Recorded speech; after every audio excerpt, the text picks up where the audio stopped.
Boa noite, Brasil. Boa noite, Além Brasil. 21 horas em ponto, horário de verão, horário de Brasília. Estamos aqui no nosso encontro semanal com seu programa ABP TV.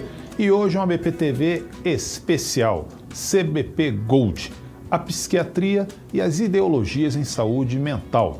Quem está conosco, o Dr. Cláudio Martins, está lá no Rio Grande do Sul. Dr. Romildo Bueno está no Rio de Janeiro. Nós vamos assistir primeiro um pequeno vídeo sobre esse tema. Põe no ar. O mês de novembro de 2016 é muito importante para a Associação Brasileira de Psiquiatria. Entre os dias 16 e 19, a ABP realiza o seu Congresso Brasileiro de Psiquiatria, o maior congresso de especialidade médica da América Latina. Serão mais de 300 horas de atividades científicas, com a participação de mais de 1.100 pessoas, apresentando os temas em conferências, mesas redondas, cursos, entre outros.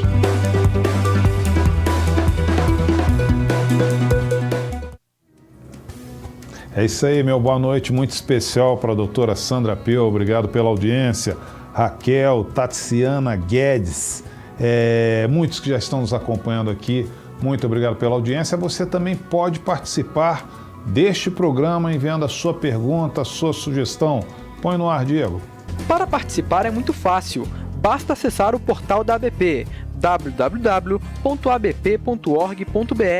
Na página de exibição do programa, encontre o formulário do Linha Direta. Coloque o seu nome, o seu e-mail, diga se você é associado ou não da ABP e preencha com a sua mensagem. Participe dos debates ao vivo do programa ABP TV. Daqui eu já vou direto para o Rio Grande do Sul, uma coisa fantástica que o meio virtual nos permite. Falar com o Dr. Cláudio Martins. Boa noite, Dr. Cláudio. Boa noite, é uma satisfação poder participar novamente do nosso programa. Satisfação nossa de tê-lo aqui em nome do nosso presidente, Dr. Antônio Geraldo, e de toda a equipe da ABP. Agradeço muito a sua participação voluntária. E eu vou lhe perguntar quais são as expectativas para o Congresso Brasileiro de Psiquiatria, que comemora o Jubileu de Ouro da ABP. Olha, sem dúvida nós temos um momento muito especial para todos nós, psiquiatras, nesse momento em que nós temos esse nosso Congresso Gold. Nós teremos a participação de inúmeras autoridades científicas do mundo inteiro, mais colegas do Brasil inteiro, que estão todos muito animados. É imperdível, porque é um momento de confraternização científica, aonde a psiquiatria brasileira está no seu ápice, com todo o seu desenvolvimento científico, né? Os colegas cada vez mais se qualificando por uma melhor assistência para os seus pacientes, e então convoco novamente aqueles que ainda não estão envolvidos no Congresso, porque realmente vai ser algo excepcional. Obrigado, doutor Cláudio. Vamos agora para o Rio de Janeiro falar com o professor Dr. Romildo Bueno. Boa noite, professor. Boa noite, como estamos? Também em nome do nosso presidente, Dr. Antônio Geraldo, toda a equipe da ABP, agradeço a sua participação voluntária e vou lhe perguntar como o senhor vê as ideologias em saúde mental hoje no Brasil e no mundo. O problema de ideologização de qualquer especialidade médica é um problema muito complicado. Também seria inevitável que ocorresse depois da Segunda Guerra Mundial. Em realidade, os primeiros movimentos não eram ideologizados, eram movimentos de reforma no modelo de assistência psiquiátrica. A gente pode notar isso, primeiramente em 1952, com Maxwell Jones, na Inglaterra, quando ele lança o programa das comunidades terapêuticas, e 10 anos depois, nos Estados Unidos, quando o presidente Kennedy lança o Action for Mental Health, que era um programa também de mudança de orientação na assistência psiquiátrica, de um modelo hospitalar para um modelo exclusivamente, ou baseado especificamente, mais diretamente baseado no tratamento ambulatorial e comunitário. Como sempre acontece, essas ideias nasceram dentro do meio psiquiátrico, dentro dos hospitais e escolas em psiquiatria e dentro de associações psiquiátricas. E foram depois, digamos assim, aprisionadas numa teia ideológica a partir principalmente da década de 70. Logo em na década de 70, começa a aparecer a predominância no modelo sanitarista em psiquiatria, a adoção de prevenção primária, secundária, terciária, e a demonização dos hospitais psiquiátricos, que passaram a ser considerados como organizações totalitárias, que produzem uma anomia em quem nela adentra, e criticava-se principalmente que dentro de um hospital psiquiátrico o psiquiatra era mais um tutor, era um responsável pelos pacientes do que um médico que tratasse dos pacientes. Essa ideologização amplifica-se em 1977, quando acontece a denúncia de que a União Soviética utilizava hospitais psiquiátricos para aprisionar dissidentes do poder. O caso mais comum foi de Boris Medvedev, também conhecido como Roy Medvedev, candidato a Prêmio Nobel de Química, que foi aprisionado em um hospital psiquiátrico, recebeu um tratamento psiquiátrico como se fora um esquizofrênico, porque apenas os esquizofrênicos poderiam ser contra a nomenclatura soviética.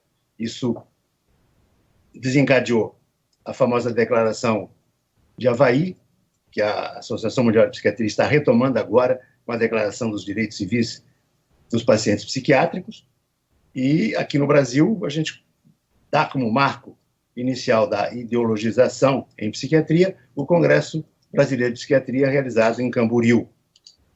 Isso aí é um resumo muito resumido de como essa tomada da psiquiatria pela ideologia se deu. Se deu com a complacência da Organização Mundial de Saúde e a interferência da Organização Pan-Americana de Saúde, que adotaram um movimento de psiquiatria sem médico, o famoso movimento da saúde mental. Eu acho que todo mundo que é mentalmente sadio realmente não merece tratamento nenhum, não precisa de tratamento nenhum. O psiquiatra trata de pessoas que padecem de doenças mentais. É preciso fazer uma separação nessas duas categorias. O outro erro é que a psiquiatria adotou, dentro desse modelo sanitarista, a comparação entre o normal, que é um conceito estatístico, e o patológico, que significa doença. A gente só pode comparar sadio com doente e normal com anormal. Isso aumentou o estigma, fez com que nós contribuíssemos indiretamente para que o doente mental fosse visto como um anormal, um ponto fora da curva social. E isso também nos faz hoje reconhecer esse engano e, ao reconhecê-lo, batalharmos para acabar com o preconceito, a discriminação, o estigma, com esse conjunto que a ABP adotou sob o nome de psicofobia.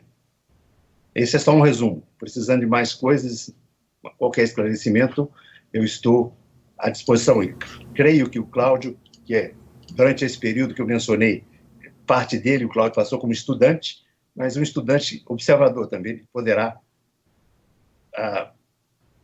contribuir com o lado do corpo discente de como ele via essas coisas.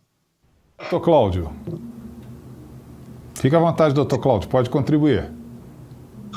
Acho que é importante também fazer um resgate da história no aspecto, né, que o modelo hospitalocêntrico, o doutor Romildo comentava, que era antes desse processo todo de alterações, ele vem desde o final do século XIX, início do século XX, como uma forma de proteção dos doentes mentais. Se a gente pensar assim, isso para nós chegarmos no nosso momento atual, os grandes hospitais psiquiátricos, eles foram criados com 3 funções na época, né? De dar um teto, cama e alimentação, mais um espaço de proteção, uma vez que os doentes mentais, eles eram segregados, explorados, geralmente os homens para trabalho escravo, as mulheres para prostituição, e eram maltratados, desassistidos. Com o processo evolutivo da ciência, da psiquiatria, o grande momento de transição, e aí independe de ideologia, que possibilitou com que uma redução das populações muito grande dos hospitais psiquiátricos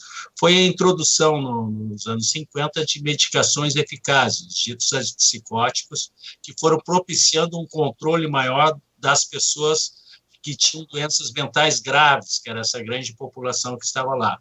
O que nós vemos depois é uma transposição, e algumas vezes eu me passo na rua e me pergunto se nós não começamos a retornar pela desassistência e o maltrato de nossos doentes, uma vez que com a redução drástica dos leitos psiquiátricos no Brasil, por uma modelagem distorcida da ideia do que seria uma assistência, nós perdemos mais de 80 mil leitos, ou 85 mil leitos, de 120 mil leitos que nós tínhamos cerca de 20 anos, hoje nós estamos em torno de 25 a 30 mil leitos. O que implica isso? Implica que os aparelhos, os instrumentos que teriam supostamente para dar assistência para esses pacientes, porque nós não reduzimos o número de doentes, né? As prevalências das doenças, elas permanecem mais, em N muito maior, porque a nossa população passou para cerca de 200 milhões, enquanto há cerca de 30 anos nós éramos 140 milhões, 120. Então, o que foi havendo? Não foi ocorrendo um acompanhamento de redes assistenciais a nível de ambulatórios, redes integradas, que propiciassem uma assistência adequada, e foi se ampliando muito a ideia do modelo capcêntrico. Quer dizer, o aparelho CAPS, ele não é uma má ideia, mas se ele fosse integrado num sistema de rede, e o próprio número de CAPS é completamente suficiente. Então, nós temos esse processo que isso foi muito vinculado a uma política dos últimos 25 anos, que foi dominada mais por um processo ideológico, que até em algum período se chegou a pensar, aventar que não existia mais doença mental, mas era exclusão social, e isso acabou sendo de grande prejuízo no aspecto de assistencial. Até hoje, estamos devendo isso para os nossos doentes que estão pelas ruas desse Brasil, mal assistidos, e eu julgo sempre como uma certa maldade humana no aspecto que, na maneira que a gente não propicia que essa população tenha uma assistência adequada, já que avançamos muito, e muitos desses poderiam estar num outro processo de funcionamento e de autonomia, acabam ficando desleixados e distorcidos, como várias outras áreas da nossa saúde. Obrigado, doutor Cláudio. Eu quero dar meu boa noite também aqui a Cesário Cavalcante, Dalila Bernadette, Edna Bonfim, Francisco Tosta, Vera Albuquerque, Valéria Medeiros, Julita Chacran, Eliette Costa, Adriane Lessa e muitas outras pessoas que estão nos acompanhando aqui através do Facebook. Muito obrigado pela audiência que muito nos honra. E como o doutor Romildo Bueno colocou, aproveite esse momento muito significativo para tirar a sua dúvida, para fazer a sua contribuição, como fez aqui a nossa visitante Ana, através do site da ABP, no nosso canal Linha Direta, que eu passo essa pergunta ao doutor Romildo Bueno. Doutor Romildo, a Ana pergunta, os pacientes sofrem com mudanças de ideologia? Os pacientes sofrem com qualquer mudança social. A sociologia permeia o meio social. Consequentemente, qualquer alteração na ideologia que altere o meio social vai interferir com o paciente. Especificamente, no caso do Brasil, não vou me ater a exemplos no exterior, no caso do Brasil, a ideologia foi muito perversa com os pacientes. É claro que o modelo do hospital antigo, em que se amontoavam pacientes de uma forma inumana, não há outro adjetivo, um hospital que foi projetado para receber um máximo de 3 mil pacientes, como a colônia Jurano Moreira, que eu conheci, tinha, na época que nós fizemos o censo dos pacientes, em colaboração com a organização dos advogados, a OAB, tinha naquele momento 12 mil, 4 vezes a população normal que o hospital admitia. A mudança no sistema de atendimento previa de início uma transformação gradativa de leitos em tratamento ambulatorial, de preferência ambulatório na vizinhança onde o paciente habitasse. Seria uma rede de ambulatórios especializados que cuidariam dos egressos dos hospitais. Com isso, a gente gradativamente reduziria a população hospitalar. O que aconteceu não foi isso. É que esse plano, que era um plano muito bom, que foi apresentado na Conferência Nacional de Saúde, na época do presidente José Ribamar Sarney, nunca saiu do papel. A verdade é essa. Ficou no papel. Nós temos hoje a substituição do hospital inumano, que foi apelidado de manicômio, pela prisão. 12% da população carcerária brasileira, 60 mil pessoas, é constituída por doentes mentais. O doente saiu do hospital e foi para a cadeia. Ou ficou na rua, abandonado. Ou virou moeda de troca. O programa Volte para Casa, 12 famílias se reuniam, colocavam 12 doentes em 3 quartos e ficava com a bolsa e tudo ficava tranquilo. Isso é, não havia nenhuma reinserção social. O programa de reinserção social não existia porque não existia ambulatório. O CAPS é um hospital disfarçado. Passa perto de um CAPS, é um muro altíssimo, às vezes com arame farpado eletrificado, e os doentes ficam lá dentro, passam o dia lá dentro. Isso é prisão, não é atendimento.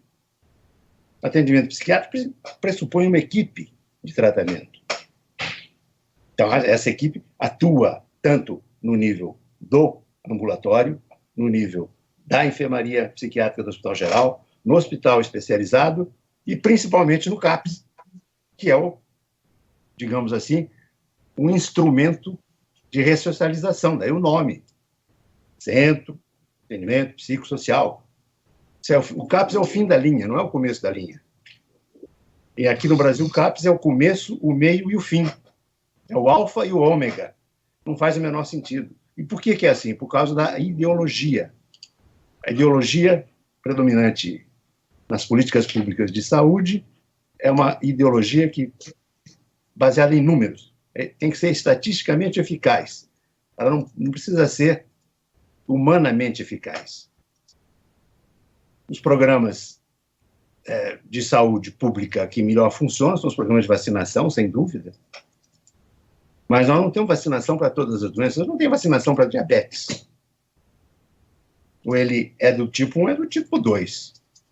Eu tenho educação, tem tratamento, tem reinserção, aceitação social para uma doença cardiovascular. É mais fácil. Mas quando se trata de doença mental, onde o estigma é predominante, é praticamente impossível trocar um modelo baseado em um hospital repressivo por um modelo de reinserção social sem nada no meio. Não há tratamento.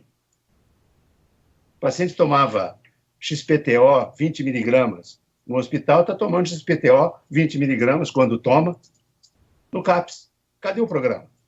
Cadê o miolo? Fazer sanduíche sem miolo não faz sentido. O sanduíche pressupõe alguma coisa no meio, entre as duas bandas de pão.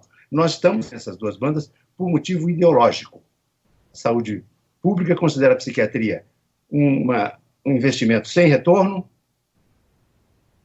e é uma coisa muito ruim de dizer isso, mas nós estamos voltando a 1860, no tempo do Lozer, que achava que o doente mental recuperável, tratável, era uma mão de obra barata. Agora nem isso nós temos. Não temos nenhum programa para nada. Saiu do manicômio, foi para o CAPS é mais barato, tem o apoio da Organização Pan-Americana de Saúde, que quer criar um programa de saúde mental sem psiquiatras, de preferência sem médico. Eu acho difícil fazer medicina sem médico. Por isso é que a ideologia prejudica. Não interessa se a ideologia é de uma banda, de outra, ou do meio das duas bandas. ideologizou,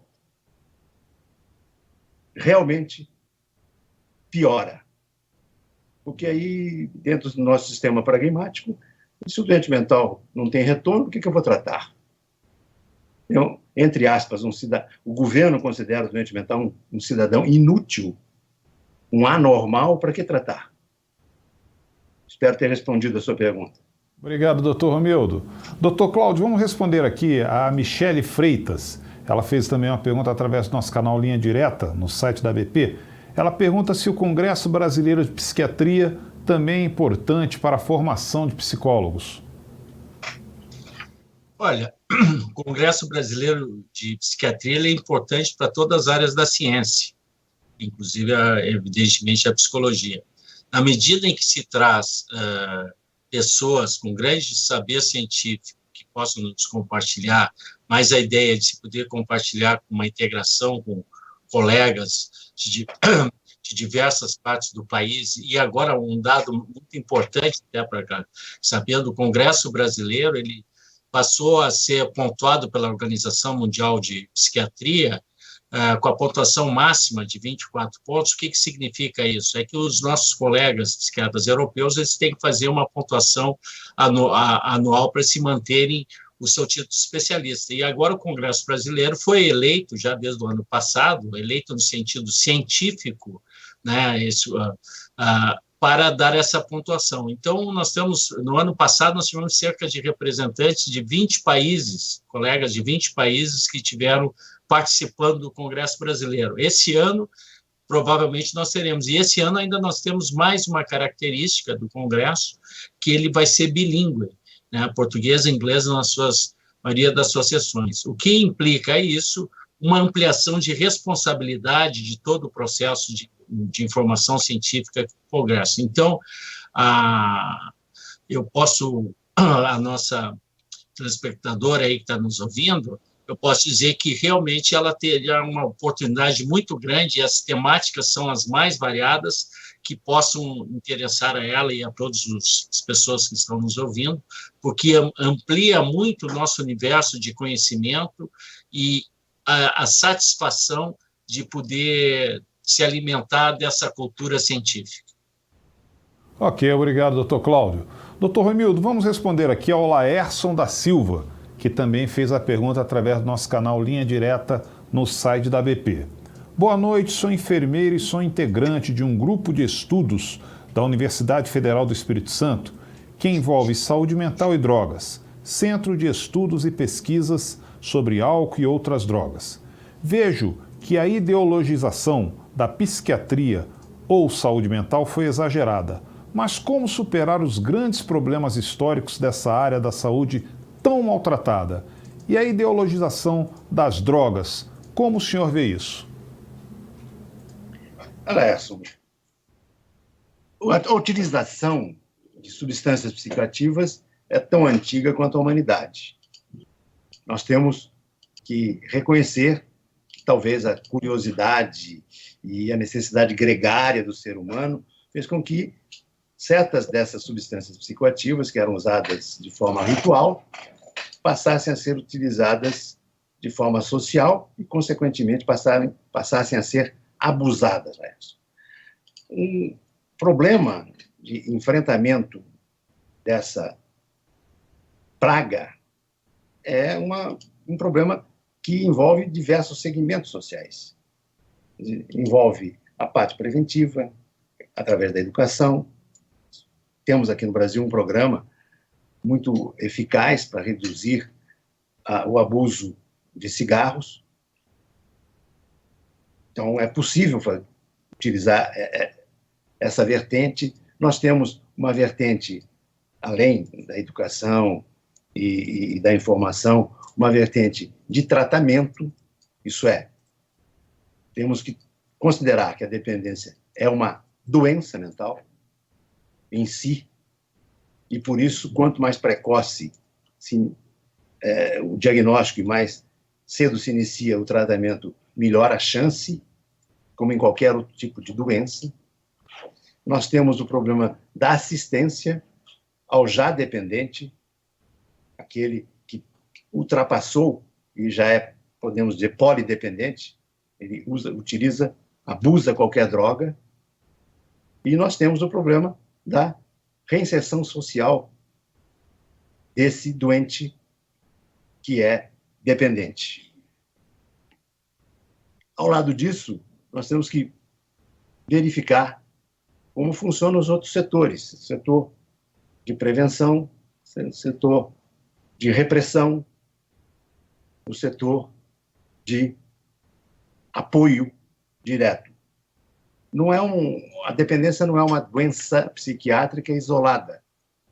Ela é cercada de vários aspectos secundários.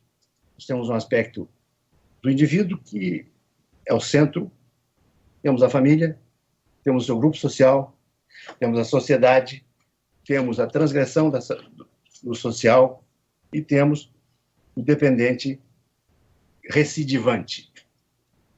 O sujeito pode ter gastrite várias vezes na vida. Ele continua doente do estômago. O sujeito pode se tratar de uma dependência e 2 anos depois voltar a ficar dependente da mesma ou de outra substância.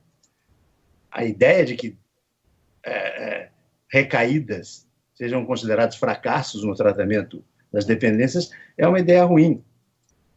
Se nós aceitamos a recaída em outras doenças, por que não aceitar que o sujeito recaia, ou como eles se dizem entre si, caiam quando são dependentes? Para tratamento de um dependente é necessário, primeiro, que haja o diagnóstico, isso é, a identificação do problema.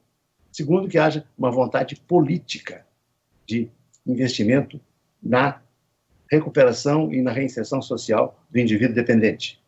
Terceiro, é preciso uma equipe que trabalhe de uma forma muito harmônica.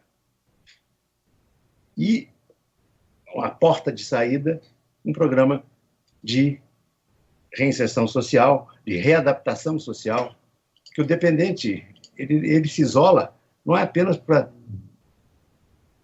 fumar crack, ele se isola porque também não é aceito. Não há nenhum programa que, vamos dizer assim, instrumente a sociedade a reaceitar o indivíduo que já foi dependente. Ele fica marcado, como se tivesse uma marca de gado na testa. Eu sou dependente. Aí não há emprego, não há atividade, não há esporte, não há nada que aceite um dependente. Ele passa a ser encarado como uma espécie de bactéria que vai difundir a própria dependência para aqueles que estão ao seu lado. Isso tem que mudar. Para mudar isso é preciso que toda a sociedade participe. A escola, o aparelho repressor, a política de saúde pública, a equipe psiquiátrica e o cidadão doente. É um programa que custa muito dinheiro, que deve contar com várias recaídas, é uma doença, e que, por isso mesmo, é muito pouco incentivado na nossa saúde pública. Espero que isso tenha satisfeito a sua curiosidade, prezado Laércio. Obrigado, doutor Romildo. Doutor Cláudio, vamos responder aqui a Suzana Mendes, que também fez uma pergunta através do Linha Direta. Ela pergunta: como o psiquiatra enfrenta o chamado doente mental ou os designados como doentes mentais? Como reage aos seus apelos e aos apelos daqueles que, devido à sua relação com o paciente, se interessam por seu estado? Olha, a pergunta é bem ampla, né? E a gente pode pensar de várias formas, né? A doença mental, ela tem um caráter que ela contamina o seu meio. O que é o seu meio? O seu meio são as pessoas diretamente vinculadas a ela. Contamina no aspecto emocional, no aspecto comportamental, as inseguranças, a impotência, muitas vezes, em lidar com esse paciente, com essa pessoa. O processo, dependendo da gravidade da doença, às vezes a pessoa perde a capacidade de juízo crítico, seu momento agudo de doença, e aí muitas vezes há uma necessidade de intervenção da família ou de alguém próximo, porque vamos fazer uma analogia muito simplória, assim, Quando nós temos uma pessoa que tem uma parada cardíaca, por exemplo, naquele momento, quem está envolvido com o paciente não tem que pensar assim, não, eu tenho que levar para um pronto atendimento de emergência, eu tenho que fazer alguma coisa, tem que haver uma intervenção, senão a pessoa acaba morrendo. Então, ela vai ter que ser levada, independente do seu funcionamento. Muitas vezes, o doente mental, no seu momento agudo de psicose, de alterações comportamentais agudas, de alterações de senso-percepção, de um delírio, ele necessita de uma intervenção de cuidados direto, é aí que envolve as pessoas que estão vinculadas a essa pessoa. Então, nós temos mais esse componente. O psiquiatra, vamos dizer assim, o representante médico dessa situação, muitas vezes, quando se depara com essas situações, ele tem que ter uma intervenção ativa, proativa, né, de proteção ao doente, né, e muitas vezes a intervenção leva a uma necessidade de uma internação hospitalar, necessita de cuidados, de prevenção para se fazer um ajuste medicamentoso, ter uma compreensão de todo o seu quadro biopsicossocial, que nós trabalhamos muito com essa ideia. Então, quando nós nos deparamos com esses doentes graves, nós temos esse perfil de funcionamento. Nós podemos pensar tanto em estadiamento de doença mental, que é a gravidade que vai avançando por a mesma doença, como também no processo em que aquela doença está incapacitando o indivíduo ou dificultando a autonomia dele. Então, o funcionamento global do paciente é muito importante ser bem avaliado e poder tê-lo também como um aliado do tratamento, como todas as doenças, né? O ponto, talvez, fundamental para o psiquiatra é desenvolver que nós chamamos de aliança terapêutica, ou seja, uma capacidade de vinculação com o nosso paciente que possa envolvê-lo tanto através de tratamentos psicofarmacológicos como tratamentos psicoterápicos. Então, esse conjunto, e englobarmos também, muitas vezes, dependendo da gravidade, englobarmos a família na compreensão, modelos de psicoeducação são muito importantes no entendimento da doença, né, poder dar essa orientação geral do que está se passando naquele momento. Muitas vezes nós nos deparamos casos que são postergados ao atendimento justamente por um ponto fundamental que ainda nós não falamos aqui, que é o estigma da doença mental. Muitas vezes o paciente já vem apresentando sintomas variados, quer seja de depressão, de alterações comportamentais, por um bom tempo, mas há um constrangimento, por incrível que pareça, todo dia aqui no consultório, o Dr. Romildo provavelmente também tem pessoas que chegam já com doença avançada justamente eu tinha um constrangimento. Hoje mesmo eu tive um paciente que me relatou o seguinte: doutor, lá na minha pós-graduação que ele está fazendo, esse paciente vem com um processo de depressão que foi se agravando nos últimos meses, e ele agora está em tratamento há cerca de uns 2 meses. Ele disse, o pessoal lá resolveu fazer um grupo para falar sobre a depressão dos alunos de pós-graduação, porque eles identificaram, ele está fazendo doutorado, identificaram uma queda na produção científica dos alunos. E aí eles estão percebendo que isso pode ser correlatado a estágios depressivos de um grupo de alunos. Então, e aí eles estão se propondo. E esse mesma pessoa conseguiu colocar o seguinte: eu estou disposto a ir lá e poder falar o quanto é importante para mim poder estar fazendo esse tratamento, e estou conseguindo agora retomar uma coisa que meses, ou mais de um ano, eu não conseguia fazer. Então, esse movimento que nós trabalhamos bastante contra o estigma propicia com que as pessoas tenham mais busca para assistências adequadas, e isso dá uma melhora no funcionamento global. Ok, doutor Cláudio Martins, muito obrigado pela resposta. Eu vou aproveitar essa grande audiência que nós estamos aqui aos 21 horas e 32 minutos, horário de verão, horário de Brasília, para mandar um recado para você. Põe no ar, Diego. E esse recado é para você, para vocês que não poderão ir ao CBP. É dizer que existe o CBP Online, que é a oportunidade de participar do Congresso sem sair de casa. Todas as informações completas estão no site do CBP, www.cbp.org.br.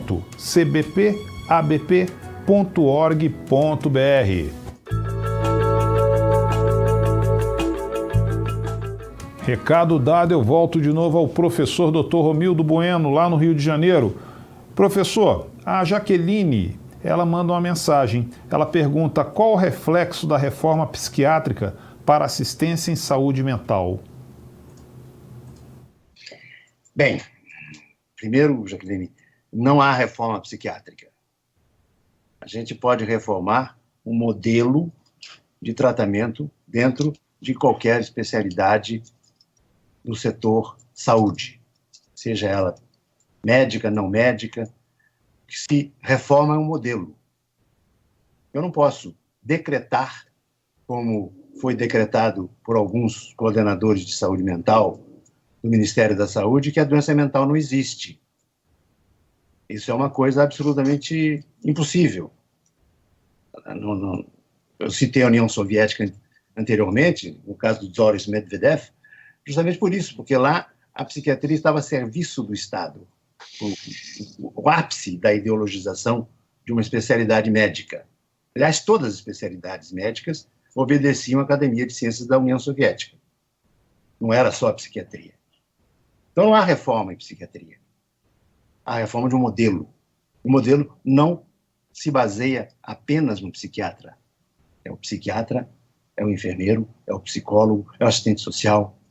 Então, é um conjunto terapêutico. Nós não podemos falar que eu vou reformar a psiquiatria e deixar os outros membros da equipe de saúde mental sem nenhuma reforma, porque aí seria necessário uma reforma do mundo inteiro. Então, não há, primeiro, bem claramente, não há reforma psiquiátrica. Houve uma tentativa de mudança do modelo de assistência ao doente mental. E essa tentativa começou errada, como eu já disse. Começou considerando que a doença mental era um acidente social. Na década de 60, nós tivemos um movimento chamado antipsiquiatria, com Cooper, Esterson, Lang. Nós tivemos o Goffman, que era um sociólogo. Nós tivemos o Thomas Szasz, todos eles questionando a existência da doença mental. Na década de 70, nós tivemos uma politização em toda a área, todo o setor saúde. Essa politização, que era o fim, o começo do fim da política de bem-estar social, colocava o atendimento ao paciente, seja ele doente mental ou qualquer outro tipo de doença, numa relação custo-benefício. O pragmatismo é uma forma de ideologia. Tem o pragmatismo de esquerda, de direita, do centro, da frente, de trás, mas é um dado. Não foi uma corrente política que determinou as primeiras mudanças nessa forma de atender o doente mental. Nós tivemos também, depois, a interferência direta do Estado, através de leis, como a lei da senadora Franca Basaglia, esposa de Franco Basaglia, que, por lei, extinguiu os manicômios italianos. 5 anos depois, a lei foi revista, começou a ser revista, porque as ruas das cidades estavam invadidas, além da sua população de rua, já mais ou menos estável, estava sendo engrossada por egressos de instituições psiquiátricas. Por lei não se consegue nada. A gente não sabe que entre 0,9% e 1,1% da população mundial padece de uma forma de doença chamada doença mental. Não adianta a Organização Mundial de Saúde, a Organização Pan-Americana de Saúde, dizer que nós somos agentes de saúde mental. Nós não somos. Agente de saúde mental é quem faz vacinação. Esse é um agente de saúde mental. Mas não tem vacina em saúde mental, então não é possível. Prevenção é uma política pública de saúde, não é de saúde pública. Através da vacinação, eu eliminei poliomielite, varíola, rubéola. Então, é um movimento de saúde pública. Esse é um movimento de saúde. O outro movimento de saúde é quando você elimina um vetor. Se você eliminar o Aedes aegypti, você não vai ter dengue, chikungunya, não vai ter nada. O vetor foi eliminado. Isso também funciona para seres humanos. O ser humano pode ser um vetor, como, por exemplo, a síndrome de imunodeficiência adquirida, AIDS. Se você neutraliza o vetor, você reduz a incidência da doença. Isso é uma prevenção secundária. Em psiquiatria, você não pode eliminar o vetor, só se você matar o doente mental. Então, a nossa intervenção, forçosamente, tem que ser terciária. Nós vamos tratar de alguém que já tem uma doença.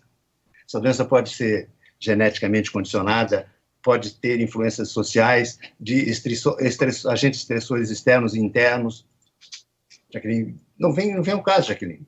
É um conjunto que fica doente. Eu não fico doente da cabeça. Doente mental está doente do corpo inteiro. Ele perde a capacidade intelectiva e cognitiva, perde a capacidade de discriminação, perde a capacidade de se autodeterminar, perde o juízo crítico. Ele passa a comer mal, dormir mal. Ele passa a ter uma série de consequências corporais, somáticas. Então, ele é um doente inteiro. Então, se eu quiser fazer uma reorientação, um atendimento desse doente, eu não posso falar em reforma psiquiátrica. Tem que falar numa reformulação do método de atendimento. Essa reformulação depende de uma vontade política que faça uma reforma em saúde pública. Aí sim, eu concordo. Vamos reformar o conceito de saúde pública? Vamos.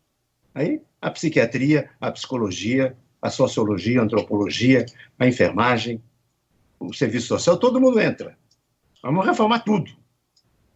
Esse negócio de querer reformar só um pedacinho da coisa, um vidrinho do mosaico que está quebrado, eu vou lá e tiro o vidrinho e fica um buraco. Não adianta. Preciso mudar o discurso, deixar de falar em reforma psiquiátrica e deixar de lado essa baboseira de saúde mental. Quem é mentalmente são não precisa da minha ajuda, nem da sua, nem do bispo. Ele está são. Então vamos falar, precisamos de uma política para tratar doentes mentais. Aí sim.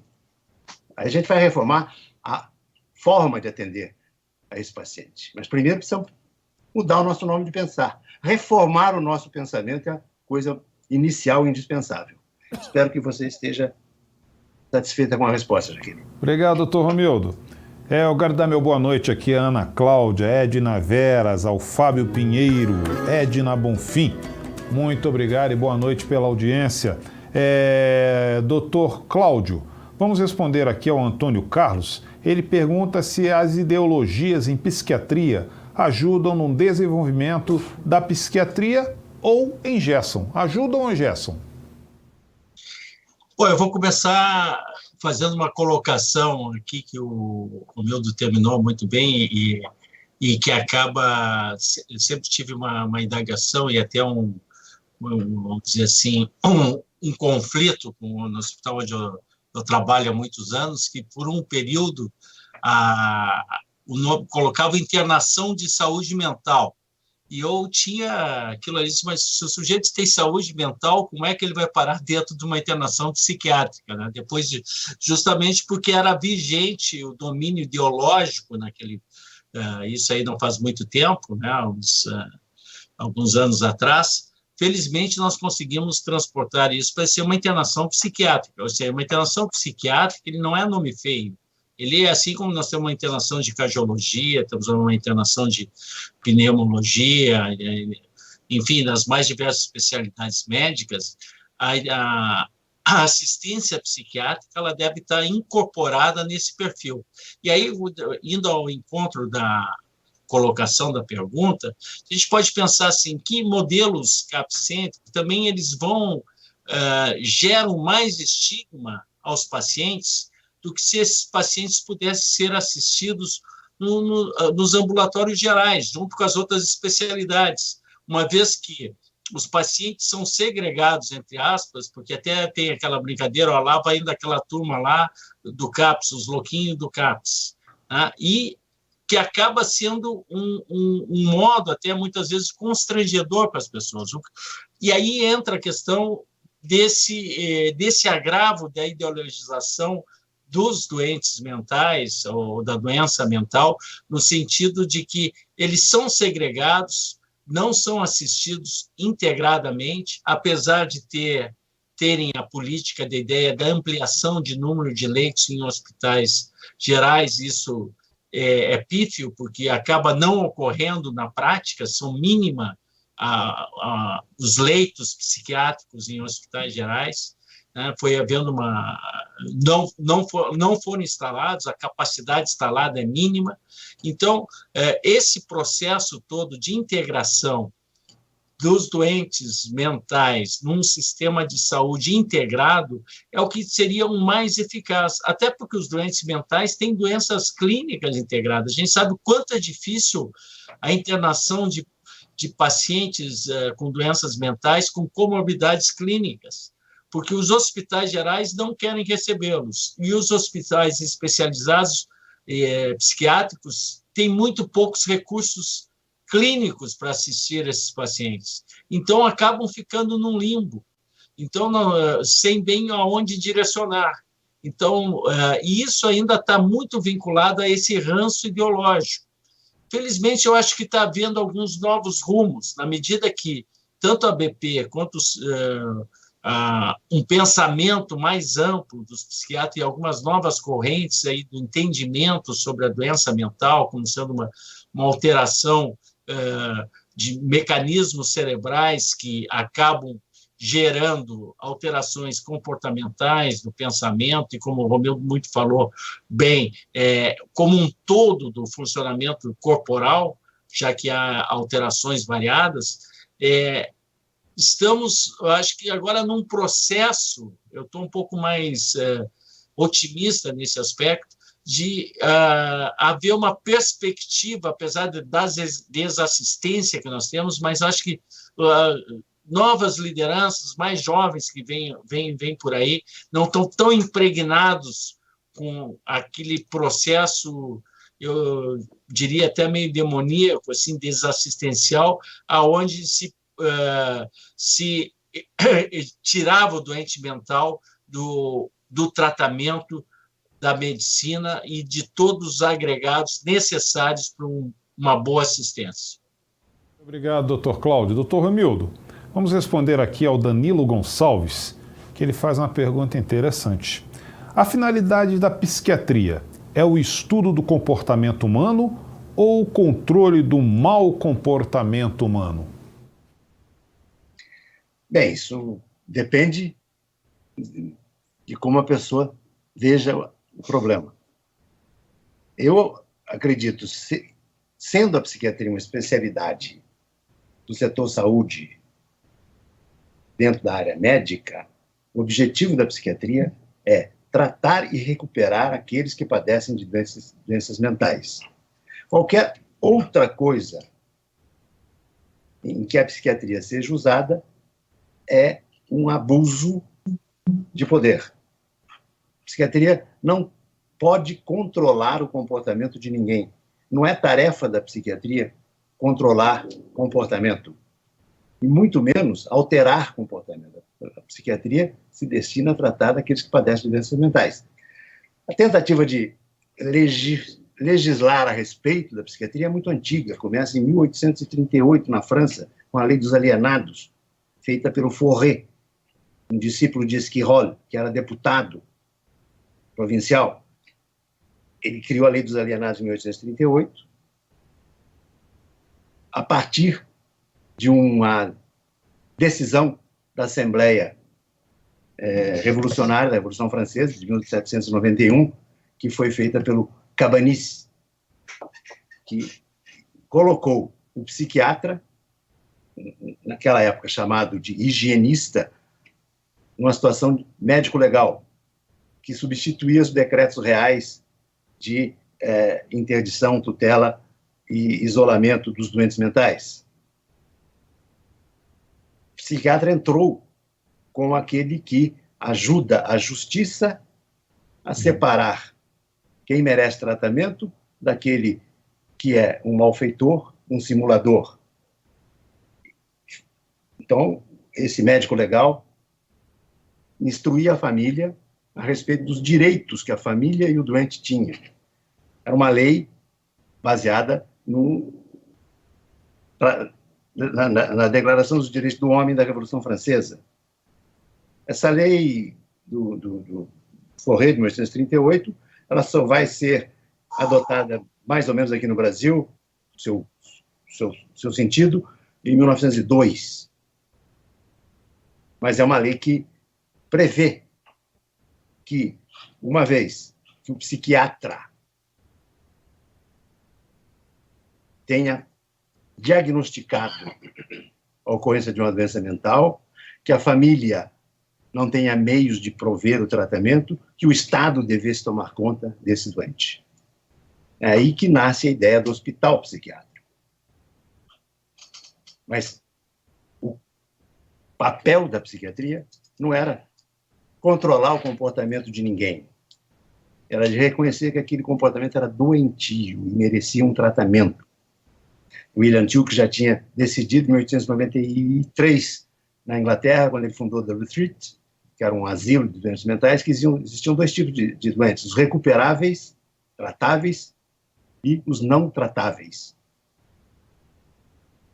Mas o papel da psiquiatria do Tilke, que era um calvinista, dentro desse asilo psiquiátrico, que poderíamos chamar de psicossocial, era bem determinado. O tratamento que era utilizado era chamado tratamento moral, o conceito de que havia um desvio da ética nos doentes mentais. Então, eles tinham que ser moralizados, tinham que entrar dentro dos costumes. Daí nasceu a ideia de que o papel do psiquiatra seja de controlar comportamentos. Nunca foi. Isso é uma distorção.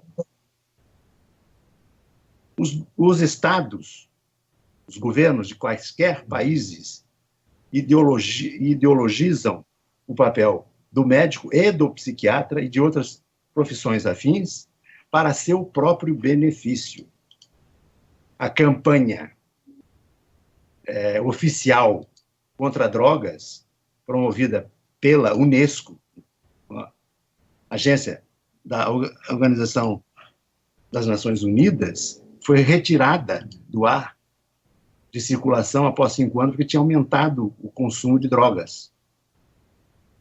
Por quê? Porque estava sendo usada de uma forma ideológica, como se coubesse ao setor saúde controlar comportamentos. Então não vale só para a psiquiatria. Não. Nossa função não é controlar nada. Nossa função é diagnosticar se aquele comportamento está dentro de uma previsão, ele pode ser anormal, mas ainda está dentro da curva. Ou se ele é patológico, se ele é doentio, ele é causado por uma doença. No momento em que ele é causado por uma doença, eu vou intervir tratando e não controlando. Quem controla é o aparelho repressor policial. O médico não é parte do aparelho repressor policial, assim como o enfermeiro não o é, o psicólogo não é, e o assistente social muito menos. Então, vamos tirar essa ideia de controlar. Não nos interessa controlar nada. Se a gente desse conta apenas de tratar aquilo que nos compete, a gente já estaria fazendo muita coisa. Se o governo quiser que a gente controle alguma coisa, tente nos convencer que isso é uma intervenção de saúde, que aí talvez a gente mude de opinião. Espero que tenha satisfeito a sua pergunta. Obrigado, doutor Romildo. Doutor Cláudio, vamos responder aqui a Joana De Angelis. Ela pergunta qual a importância da equipe multidisciplinar para o tratamento psiquiátrico. Olha, Joana, é fundamental, né? No aspecto, eu trabalho num hospital materno-infantil, onde tem uma unidade psiquiátrica. Nós temos uma equipe multidisciplinar. Então, são várias etapas, né? Desde o momento mais agudo de disrupção do funcionamento do paciente que necessita uma intervenção, uma internação, onde há esses vários aspectos de reabilitação, do tratamento, eles devem ser integrados, né? Então, lá, com terapia ocupacional, fisioterapeuta, enfermagem, nutrição, assistente social, educação física, são vários profissionais, às vezes integrados a outras áreas, que podem participar desde que esteja integrada essa coordenação. O que muitas vezes ocorre é uma dissociação dessas equipes, e que isso tem que haver muito cuidado, né, porque isso acaba impactando no processo evolutivo do doente. Mas, sem dúvida, e também a nível ambulatorial, quando é possível essa integração aí de acompanhamentos, às vezes se tem essa integração nos tratamentos integrados entre psicofarmacológico, psicoterápico, onde há uma participação de psicólogos associado com psiquiatras clínicos, enfim, todo esse processo ele vai em prol de algo fundamental, né?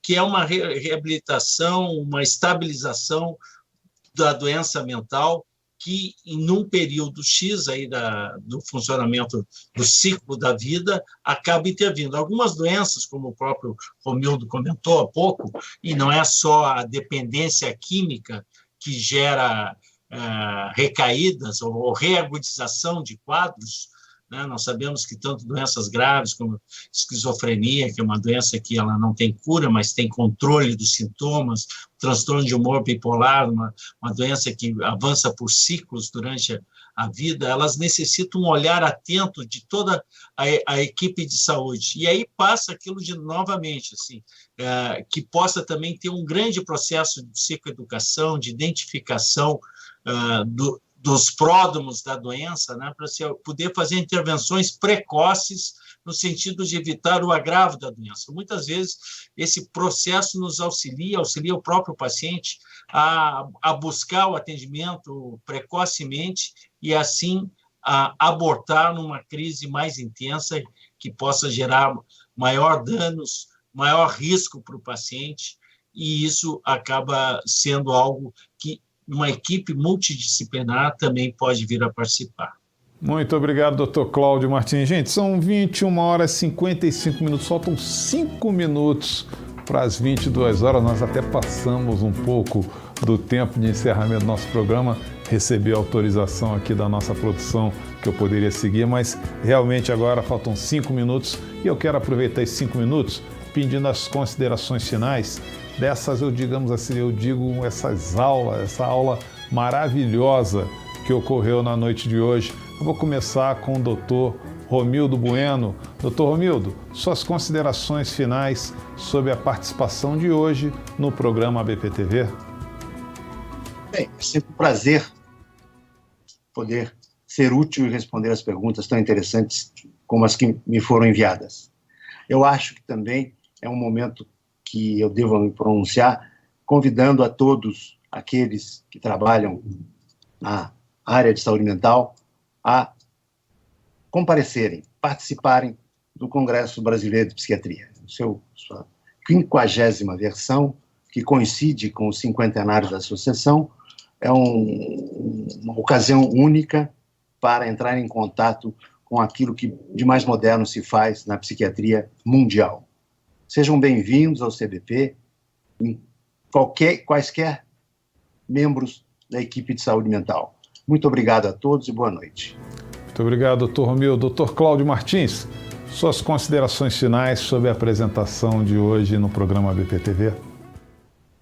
Sempre é uma boa oportunidade de trocar ideias, ouvir questionamentos, ter a satisfação de poder ter compartilhado esse espaço com o professor Romildo, que sempre é uma oportunidade de muito aprendizado, e vou ao encontro do que já havia comentado anteriormente, mas sem dúvida nós teremos uma oportunidade que eu tenho brincado com os colegas, assim, que eu não sei se em algum momento nós teremos a possibilidade de repetir um congresso brasileiro com tamanha envergadura, pela qualidade nossos convidados internacionais e nacionais poderem estarem se reunidos numa oportunidade e em São Paulo, agora na próxima semana, a partir do próximo dia 16 de dezembro, então, 16 de novembro,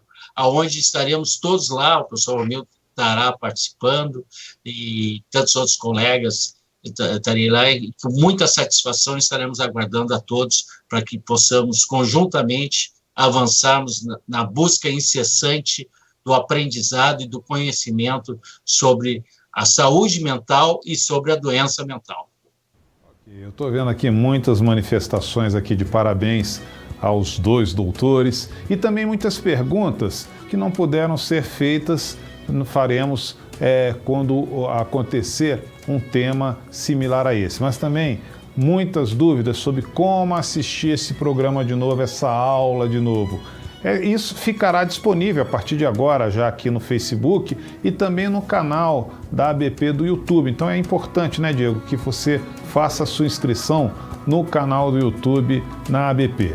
Em nome do nosso presidente, Dr. Antônio Geraldo, e de toda a equipe da ABP, eu quero agradecer de coração a participação do Dr. Romildo Bueno, lá do Rio de Janeiro, participação do Dr. Cláudio Martins, lá do Rio Grande do Sul, nessa edição de hoje no programa ABP TV. Agradecendo muito mais uma vez a colaboração e o empenho da equipe de comunicação da ABP, que faz com que esse programa chegue até vocês todas as segundas-feiras.